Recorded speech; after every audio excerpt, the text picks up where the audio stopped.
సేంద్రియ వ్యవసాయంలో 2 పద్ధతులు ఉంటాయి. మొదటి పద్ధతి సాధారణమైనది. దీనిలో ఆవు పేడ, గేదె పేడ, ఎండిన లేదా పచ్చి ఆకులు, వర్మీ కంపోస్ట్, వేపపిండి వంటి ప్రకృతి సిద్ధమైనటువంటి ఎరువులను వాడి పంటలు పండించడం. రెండవ పద్ధతి గో ఆధారిత పద్ధతి.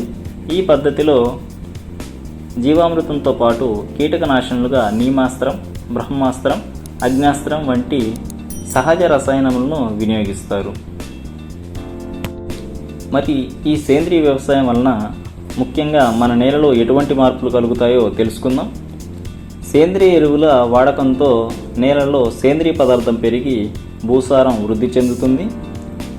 మరియు నేల భౌతిక లక్షణములు మెరుగుపడి నేల గుల్లబారి పంట పెరుగుదల బాగుంటుంది. దీనివల్ల నేలలోకి నీరు కూడా మంచిగా ఇంకుతాయి. ఇసుక నేలల్లో సేంద్రియ ఎరువులు వాడటం వల్ల నేల యొక్క నీటి నిల్వ శక్తి పెరిగి తద్వారా పంట బెట్టకు రావటం తగ్గిపోతుంది. సేంద్రియ ఎరువుల వాడకంతో ప్రధాన పోషకాలతో పాటు సూక్ష్మ పోషకాలు కూడా మొక్కలకు అందుతాయి.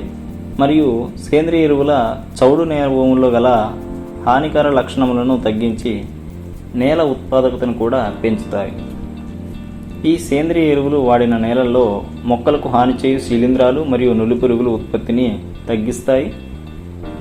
అయితే ప్రస్తుతం వివిధ కారణాల వల్ల నేలలో సేంద్రియ నిల్వలు అనేవి తగ్గిపోతున్నాయి.